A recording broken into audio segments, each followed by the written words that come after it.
Hello అండి, అందరికి ఎలా ఉన్నారు? అందరూ బాగున్నారా? నేనైతే చాలా బాగున్నాను.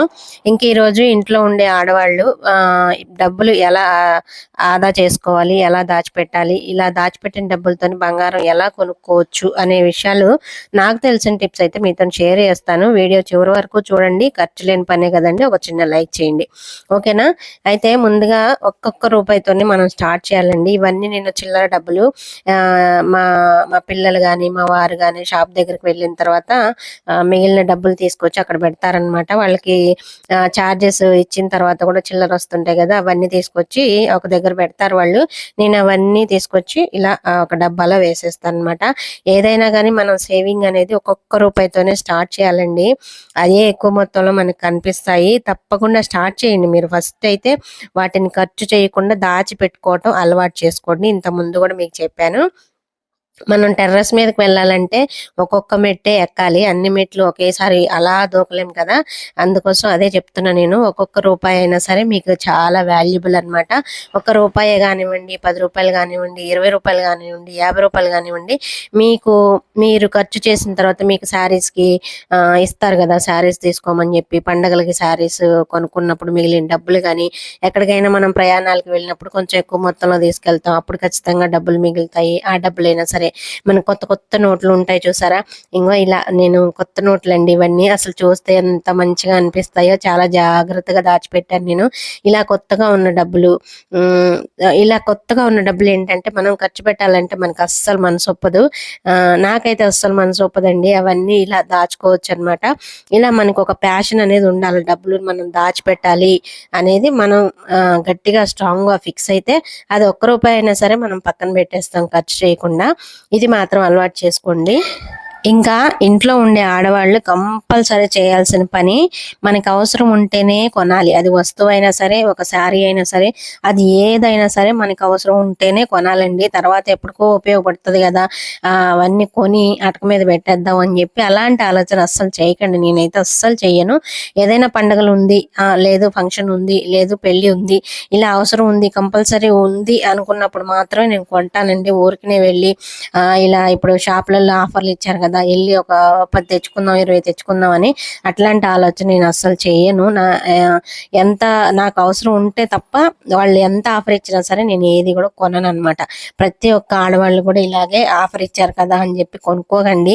మీకు అవసరం ఉంటే కొనుక్కోండి, అవసరం ఉంటే తప్పదు, ఇంకా అది కొనాలి కాబట్టి కొనండి. అవసరం లేనివైతే పక్కన పెట్టేసేయండి. ఆఫర్లు చూసి మోసపోకండి. వాళ్ళు ఇస్తారు, అట్లాగే మన డబ్బులు పోతాయి తప్ప మనకు వచ్చే లాభం అయితే ఏమి ఉండదు. బీరువాళ్ళు నిండిపోతాయి, ఆ కిచెన్ నిండా గిన్నెలు నిండిపోతాయి తప్ప పెద్దగా ప్రయోజనం అయితే ఉండదు. కొంచెం ఆలోచించండి. ఇంకా బయట తినే ఫుడ్ కొంచెం తగ్గించండి. ఇప్పుడు చాలా ఎక్కువైపోయిందండి. పిల్లలైనా సరే, మనమైనా సరే ఈజీగా ఒక ఆర్డర్ పెట్టేస్తే మనకి ఇంటికి వస్తుంది కదా, కష్టపడకుండా అని చెప్పేసి కొంటున్నాము.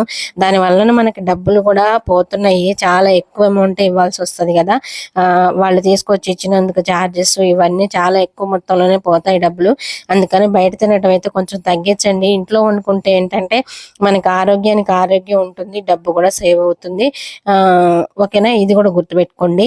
కొంచెం మనం జాగ్రత్తగా ఉండి మన ఖర్చులను అదుపులో పెట్టుకొని, ఒకవేళ మనం పక్కన పెట్టి దాచుకున్న డబ్బుల్ని మనం తీయకుండా కఠినంగా ఫిక్స్ అయిపోయి ఉంటే డబ్బులు అనేవి ఆదా చేయొచ్చండి. మనకు వచ్చే ఒక్కొక్క రూపాయి, 20 రూపాయలు, 50 రూపాయలు ఏమవుతాయండి అని అనుకోకండి. అవే ఏదో ఒక రోజు ఇలా పెద్ద మొత్తంలో మనకు కనిపిస్తాయి. అప్పుడు వచ్చే హ్యాపీనెస్ నేను చెప్పలేను అనమాట.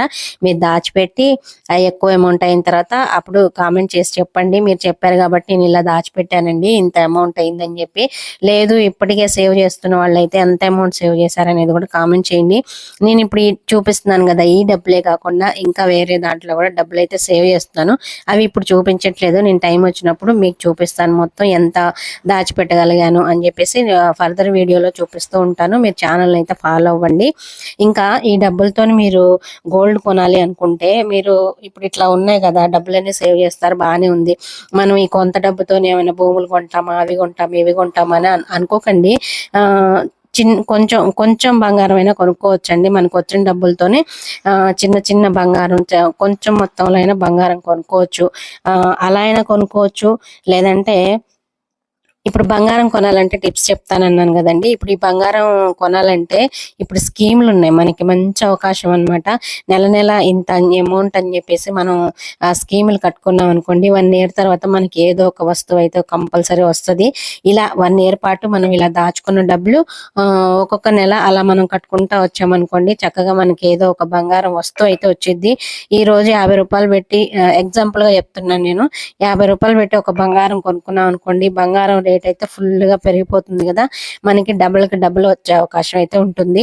ఈ గోల్డ్ లో అయితే ఇన్వెస్ట్ చేసుకోవచ్చండి. అంటే ఇంత అమౌంట్ అని దాచుకొని మీరు ఈ సంవత్సరం నేను ఇంత దాయగలిగాను, ఈ ఈ డబ్బులతో కంపల్సరీ నేను గోల్డ్ కొనుక్కుంటాను అని చెప్పి వెళ్ళి మీకు ఆ డబ్బులతో ఎంతైతే గోల్డ్ వస్తుందో అంతా కొనుక్కోండి. మీకు ఖచ్చితంగా లాభమే ఉంటుంది, కానీ దీంట్లో అసలు ఎలాంటి నష్టం అనేది ఉండదు. ఇంకా మనం బంగారం కొనుక్కోవాలంటే బెస్ట్ ప్లాన్ ఏంటంటే, మనకి పాత బంగారం ఎంతో కొంత ఉంటుంది కదా, ఆ బంగారాన్ని తీసుకెళ్లి బ్యాంక్ లో పెట్టేయండి. బ్యాంక్ లో పెట్టి వచ్చిన అమౌంట్ అయితే వాటితో కొత్త బంగారం అయితే కొనుక్కోండి. ఇంకా ఆ బ్యాంక్ లో మనకి తక్కువ వడ్డీ ఉంటుంది కాబట్టి అక్కడైనా సరే నెల నెల మనం కట్టుకోవచ్చు. మన పాత బంగారం అలాగే ఉంటుంది. మనం నెల నెల సేవ్ చేసిన డబ్బులు బ్యాంక్ లో కడుతూ ఉంటాము. మనకి అలాగే కొత్త బంగారం వస్తూ ఉంటుంది.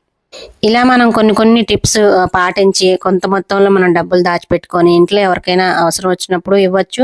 బంగారం కొనుక్కుంటే ఆ బంగారం కూడా మళ్ళీ మన అవసరాలకే ఉపయోగపడుతుంది. ఇంక ఇక్కడ చూసారా, పావలా బిళ్ళలు, 10 పైసల బిళ్ళలు, ఇవన్నీ కూడా నేను ఎప్పటి నుంచో దాచిపెట్టిన డబ్బులండి. ఇలా దాచుకుంటూ వస్తున్నాను. మీరు కూడా తప్పకుండా ఈ సంవత్సరం నుంచి స్టార్ట్ చేయండి. నచ్చితే సబ్స్క్రైబ్